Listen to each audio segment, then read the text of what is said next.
So last time we were together, we did the review of Daniel chapters 1 through 6. And it was a long lesson, but it was a review and we covered a lot. So this time, it's a shorter lesson. I thought that would have made you happy. Man. No, we like talking about the guy on the pole. That was from Esther. That was so long ago.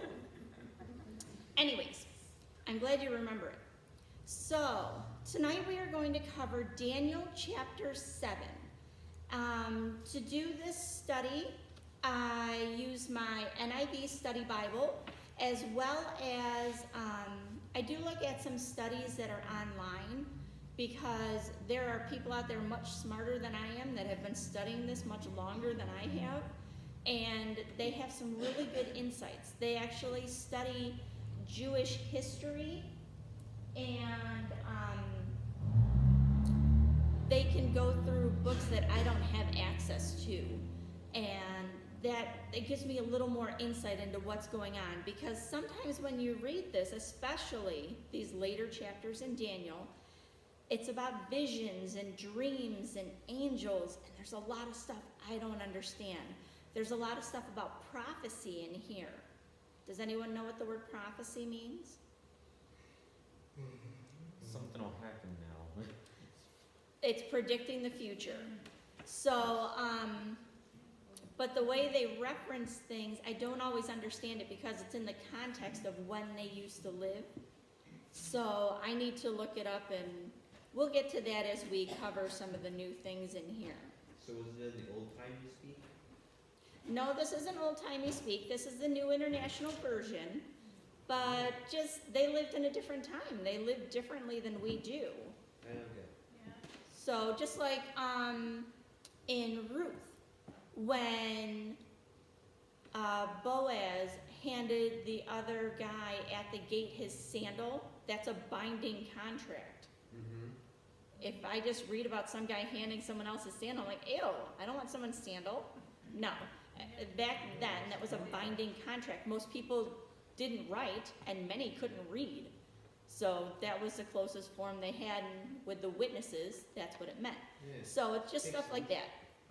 All right, let's get into this. So Daniel chapter 7, verses 1 through 3. Now, I will let you know that Daniel chapter 7, in timeline, this actually takes place before chapter 5. Okay? Yes. So this was Daniel's dream, but there were other things, 1 through 6, it was a narrative of things going on with other people, and now we're into Daniel's side of it. So, verses 1 through 3, Daniel's dream of 4 beasts. In the first year of Belshazzar, remember the guy with the writing on the wall? He is the king of Babylon. Daniel had a dream, and visions passed through his mind as he was lying on his bed. He wrote down the substance of his dream. Daniel said, "In my vision at night I looked, and there before me were the 4 winds of heaven churning up the great sea. 4 great beasts, each different from the others, came up out of the sea." Well, that sounds intimidating, doesn't it? Sounds neat. All right.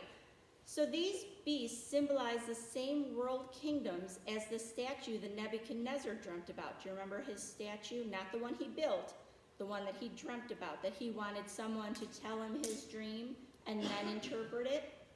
I don't think he told us what the dream was. Yes. I think that was one of the things you guys were supposed to go back and look up. Ooh, interesting. Anyways, both of these visions portray the end of the Gentile world. So, can you pull up the next slide? All right. So up there, there are animals in the middle column with some horns, and then people. And then in the third column, there's different types of animals. What is that snake looking for? Is that a unicorn? No. Nope, not a unicorn.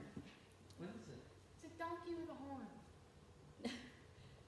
Depends on the interpretation. I actually have several pictures. We're going to be showing different ones different It weeks. looks like a unicorn. That's like a joke. An ugly one, but still. All right.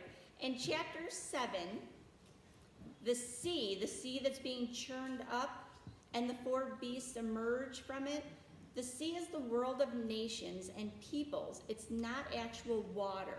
So in his dream, the symbol of the sea and these 4 beasts coming from the sea actually means 4 people, possibly not just individuals, but it could be a group of people that are coming up out of the nations. And that these are going to be real people. These are going to be people that we are going to see in history. Some of these people, some of these prophecies have already come to pass. Some have not. So in 7:4, the first was like a lion, and it had the wings of an eagle. I watched until its wings were torn off, and it was lifted from the ground, so that it stood on 2 feet like a man, and the heart of a man was given to it. This lion symbolizes the Neo-Babylonian Empire. We've already heard about that, right? Daniel already lived through the Neo-Babylonian Empire. They've already come through. The Babylonians were the ones that took the Jews captive. All right, that was King Nebuchadnezzar's empire. And part of the lion having his wings ripped off, that was way too hard to say. It may reflect Nebuchadnezzar's humbling experience when he was sent to live out in the wild for 7 years, like an animal. And then he comes back, he stood on 2 feet, and he's given the heart of a man. He's given a heart for God, right? That was part of his humbling experience. Again, I didn't cover a lot of that in our review because that was something you could have gone back to read. Yes. I don't mean to go way off topic. That reminds me of the Wizard of Oz. Okay, sure. All right, 7:5. And there before me was a second beast, which looked like a bear. Do you see the bear? Roar. Looks like it's a fish. All Bad right. thing to it, it's delicious. It was raised up on one of its sides, and it had 3 ribs in its mouth. Do you see those little lines hanging out of Can I its circle? mouth? Can I circle it with the label? Sure. I thought that was a fish. Nope. It really looks like Bear? a fish from The bear was told, get up and eat your fill of flesh. Meat. The second, a bear, represents the Medo-Persian Empire. Again, we've heard about this with Daniel. That was King Darius that came in after Belshazzar, right? The reason one side is higher than the other is due to the Persian superior status. It was the Medo-Persian Empire. The Persians were a stronger group. They conquered more lands. They had more power in this empire than the Medes did. The ribs may represent the 3 main conquests of Lydia, Babylon, and Egypt. It devoured nations. Literally, they went in, they completely took over. They did what they wanted when they wanted. Yeah, I didn't know what happened like that. Interesting. So, Come on. verse 7:6. Okay, we're on to our next one, our next beast. Not the next slide, next beast. After that, I looked, and there before me was another beast, one that looked like a leopard. And on its back, it had 4 wings like those of a bird. This beast had 4 heads, and it was given authority to rule. Now, leopard, when you think of a leopard, what do you think of? What comes to mind? Cat. They're a cat. Yeah. What are they known for? Running away. Spots, speed. They're known to be quick. The leopard represents the speedy conquest of Alexander the Great. Again, you can read about him in history books. In less than 13 years, he amassed the largest empire in the ancient world, approximately 3,000 miles. That's a lot of territory. Basically Europe. Now, the leopard came out looking like a leopard. Then he sees there are 4 heads. All right? The 4 heads represent the main divisions which his empire fell into after his untimely death. He was killed young, Yeah. and so was his son.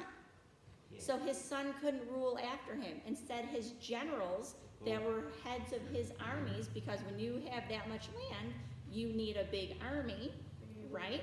So he had people in place that could then go, because you had to stretch things out. And these are the 4 people that took over after him. 7-7. After that, in my vision at night, I looked, and there before me was a 4th beast, terrifying and frightening and very powerful. It had large iron teeth. It crushed and devoured its victims and trampled underfoot whatever was left. It was different from all the former beasts, and it had 10 horns. Right, you can guess which one that one was. So, do you see below the leopard? There's a beast with horns on his head. Yes, he has iron teeth. Yeah, that basically sums up Rome. So, this beast had irresistible power, and it points to the Roman Empire. Good job. The 10 horns are the same as the 10 toes on Nebuchadnezzar's statue. 10 is a symbolic number. It doesn't mean that there were exactly 10. What it means is it helps to show that the beast had a sphere of authority that spread far and wide. We're talking something that, as impressive as Alexander the Great and his empire was, the Roman Empire was able to touch even more spots. That's far. All right, 7-8. While I was thinking about the horns, there before me was another horn, a little one, which came up among them. And 3 of the first horns were uprooted before it. This horn had eyes like the eyes of a man, and a mouth that spoke boastfully. This little horn, so the next one down, you see the group of horns, and the one in the middle looks a little funny. That's the horn that's speaking. It starts out little, and then it grows. This little horn refers to the Antichrist, or a world power sharing in the characteristics of the Antichrist. It may not be just one person at first. This one hasn't come to pass yet. So, verses 9 through 10. As I looked, thrones were set in place, and the Ancient of Days took his seat.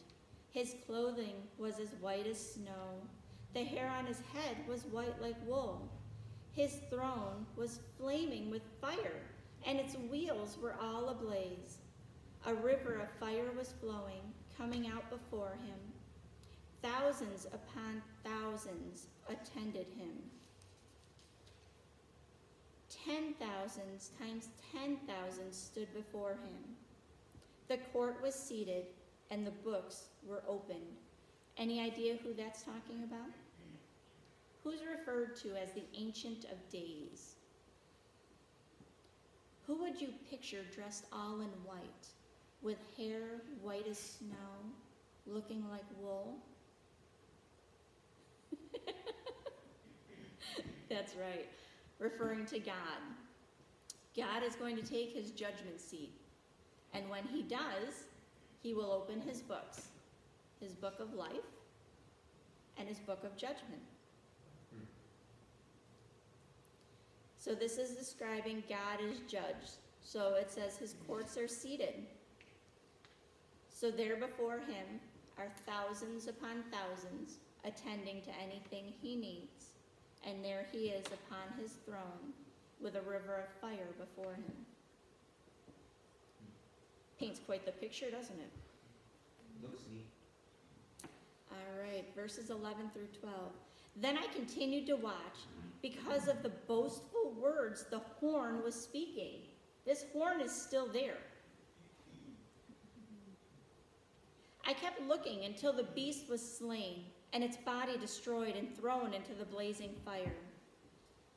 The other beasts had been stripped of their authority, but were allowed to live for a period of time. This is speaking of the little horn we said was Antichrist. This is where Antichrist is destroyed. We're going to explain more of this. There are more prophecies that pertain to this, but this was just one of his dreams. So 13 and 14. In my vision at night I looked, and there before me was one like a son of man. Sound familiar? Coming with the clouds of heaven. Sound familiar? No, never heard that one before. It's in the book of Revelation. He approached the Ancient of Days and was led into his presence. He was given authority, glory, and sovereign power. All peoples, nations, and men of every language worshipped him. His dominion is an everlasting dominion that will not pass away, and his kingdom is one that will never be destroyed. This refers to Jesus as Messiah, then as ruler over the whole earth. His kingdom will never be destroyed. Verses 15 through 16, the interpretation of the dream. Now remember, Daniel was given the power to interpret dreams, right? That was what he was given for his obedience before he even, when he was first taken captive. So before he ate anything, he had decided, remember all that? He decided he wasn't going to eat the king's food, asked permission. So for his faithfulness, he was given the gift of interpreting dreams. Now here with his own dreams, he's having some trouble. Interesting. It says, I, Daniel, was troubled in spirit, and the visions that passed through my mind disturbed me. I approached one of those standing there and asked him the true meaning of all this. So, of those multitude before the Ancient of Days, Daniel pictures himself being right there, and he approaches one of them standing there. So he told me and gave me the interpretation of these things.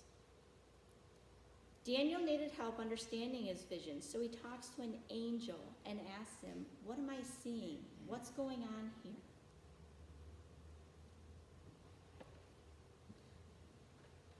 All right. Whoop. 17 to 25. So, he says, the four great beasts are four kingdoms that will rise from the earth. But the saints of the Most High will receive the kingdom and will possess it forever. Yes, forever and ever. Then I wanted to know the true meaning of the fourth beast, which was different from all the others and most terrifying, with its iron teeth and bronze claws, the beast that crushed and devoured its victims and trampled underfoot whatever was left. I also wanted to know about the 10 horns on its head, and about the other horn that came up, before which 3 of them fell. The horn that looked more imposing than the others, and that had eyes and a mouth that spoke boastfully. As I watched, this horn was waging war against the saints and defeating them, until the Ancient of Days came and pronounced judgment in favor of the saints of the Most High, and the time came when they possessed the kingdom. He gave me this explanation. The fourth beast is a fourth kingdom that will appear on earth. It will be different from all the other kingdoms, and it will devour the whole earth, trampling it down and crushing it. Whew. There's some visuals for you. The 10 horns are 10 kingdoms who will come from this kingdom. After them, another king will arise, different from the earlier ones. He will subdue 3 kings. He will speak against the Most High and oppress his saints and try to change the set times and the laws. The saints will be handed over to him for a time, times, and a half time. So, there's a lot there. 3 often means small or an indefinite number, where 10 was a symbol for a great many or a far-reaching. 3 means a small number or an indefinite time, not a very long time. But then this last sentence says the saints will be handed over to him, to the Antichrist. The saints will be handed over to the Antichrist for a time, times, and a half time. A time, times, and a half time means 3.5 years. A time means 1 year. Times means 2 years. And half time means half a year. For 3.5 years, the Antichrist will have his way to crush and devour anything and anyone in his path. Yeah.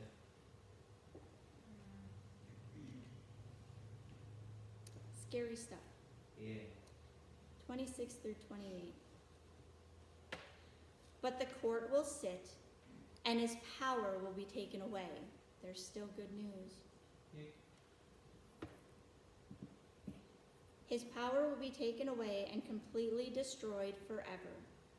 Then the sovereignty, power, and greatness of the kingdoms under the whole heaven will be handed over to the saints, the people of the Most High. His kingdom will be an everlasting kingdom, and all rulers will worship and obey him. This is the end of the matter. I, Daniel, was deeply troubled by my thoughts, and my face turned pale, but I kept the matter to myself. So that's part of why it wasn't in with chapter 5 or put in that timeline. This was separate, because this part of the book, Daniel is speaking about his visions, what he sees. And many of his visions, some of them had started while he was alive, but most of them are prophetic. They haven't come to pass. So much of this prophecy that we talked about tonight, the lion, the bear, and the leopard, have already come to pass. Those kingdoms have already come and gone. The 4th one has not come yet. We don't know when it will come or where it will come from, and we're not even told that in this book. But we are told that it will come, because all this needs to happen according to God's plan in order for ultimate salvation. What's the last one again? The Antichrist, which is the beast with the iron teeth and bronze claws. Rome. All right. If it hasn't happened yet, then it can't be. Rome was the leopard. Yeah. No. Yeah. No, the leopard was Oh, you're right. leopard was Greece. The iron teeth. It was the iron teeth. The horns are the Antichrist, Oh. and that's the world power that's coming. I heard you say 4th, so I was a little bit confused there. Well, it does, because it calls it the 4th kingdom. He was captured in the Babylonian kingdom, Oh. and after that there are 4 kingdoms: the bear, the Medo-Persian, Greece for the 4-headed leopard, Rome for the leopard with there was something else they described with that leopard. The iron teeth and the bronze claws.